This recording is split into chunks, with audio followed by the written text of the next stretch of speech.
The Directive, your own training institute.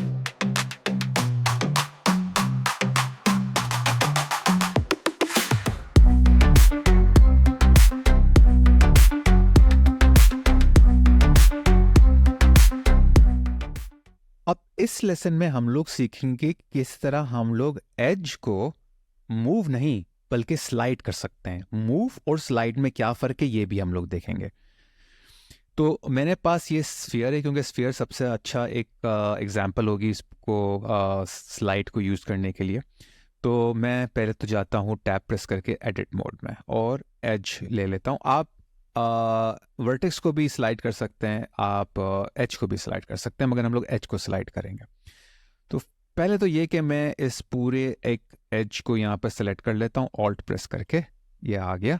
और अगर मैं इसको मूव करता हूँ ऊपर तो ये क्या कर रहा है, ये इसको रीशेप कर रहा है और ये इसका यानी कि इसकी शक्ल ही चेंज हो जाती है जब मैं इसको मूव करता हूँ। मुझे इस एज को मूव नहीं करना, मुझे मूव करना है मगर मैं नहीं चाहता कि इसका ये रीशेप हो जाए। मुझे सिर्फ ये जो लाइन जो है ना, जो एज लूप है, ये सिर्फ मूव करके यहाँ आनी है। तो मूव का जो कॉन्सेप्ट है ना, वो क्या करता है, वो आपके पूरी चीज को मूव करके ऊपर कर देगा और रीशेप कर देगा। तो यहाँ मूव नहीं कर सकते आप, यहाँ आपको करना पड़ेगा स्लाइड, क्योंकि स्लाइड में और मूव में फर्क है। अगर मैं ये लेता हूं यहां से और इस तरफ आता हूं, ये मेरे पास है एज स्लाइड। एज स्लाइड के अंदर मेरे पास वर्टेक्स स्लाइड भी है, मगर हम लोग अभी एज स्लाइड को पे काम करेंगे। मैंने एज स्लाइड यहां से अगर लिया, सेलेक्ट किया और ये डायरेक्शन बता रहा है, अगर मैं इसको ऊपर नीचे करता हूं तो आप देख सकते हैं कि मेरा जो एज है वो सिर्फ स्लाइड हो रहा है और जो मेरा स्फीयर है वो कोई रीशेप नहीं हो रहा। थोड़ा सा चेंज आ रही है मगर वो इतनी ज़्यादा चेंज नहीं है, वो तो सिर्फ क्योंकि पॉलीगॉन शिफ्ट हो रहे हैं उसकी वजह से, मगर वो जैसे पहले हो रहा था वैसे नहीं हो रहा। तो आप बड़ी आसानी से इसको स्लाइड कर सकते हैं। आप एज को भी स्लाइड कर सकते हैं और आप वर्टेक्स को भी कर सकते हैं। अब जैसे कि मेरे पास ये सारे वर्टेक्स सेलेक्ट हुए हैं, तो मुझे यहाँ पर वर्टेक्स स्लाइड पर आना होगा और फिर मैं वर्टेक्स को भी यहाँ से स्लाइड कर सकता हूँ बड़े आराम से, बगैर उसका शेप चेंज किए। तो ये इसका एक तरीका होता है, इसको वापस एज पे आ जाते हैं, इसको स्लाइड करने का। ठीक है, अब मैंने तो लूप सेलेक्ट किया था, मगर इसका हरगिज मतलब ये नहीं है कि आपको ऑल्ट प्रेस करके पूरा लूप सेलेक्ट करना हो। मैं एक या दो कोई भी मैं सेलेक्ट कर सकता हूँ, या तो दो सेलेक्ट कर लूँ या फिर एक ही सेलेक्ट कर लूँ और उसको भी मैं आराम से स्लाइड कर सकता हूँ बगैर रीशेप किए हुए। तो अगर दो को मैंने सेलेक्ट किया तो दो को भी मैं बगैर रीशेप किए हुए स्लाइड कर सकता हूँ स्लाइडिंग टूल से। तो यहाँ से आप बड़े आराम से इसको कर सकते हैं। मगर अगर आपने इसको स्लाइड करना है और वो भी शॉर्टकट से, तो वो कैसे करते हैं? पहले तो मैं यहाँ आ जाता हूँ, सही है, मैं जी प्रेस करता हूँ अगर, तो क्या हो रहा है, ये मूव हो रहा है। ठीक है, मगर अगर मैं जी को एक दफा प्रेस नहीं करता, मैं अगर जी को दो दफा प्रेस करता हूँ, जी जी, तो क्या हो जाएगा, ये स्लाइड होना शुरू हो जाएगा। तो जी को अगर आप दो दफा प्रेस करेंगे ना, तो वो स्लाइड मोड में चला जाता है, यानी कि जी जी दो दफा आपको एक साथ ही प्रेस करना होगा। अगर मैं जी को प्रेस करता हूं, मूव करता हूं, फिर दोबारा जी को प्रेस करता हूं, तो भी ये स्लाइड होना शुरू हो जाएगा। तो जरूरी नहीं है आपको एकदम जी जी दबाना होगा।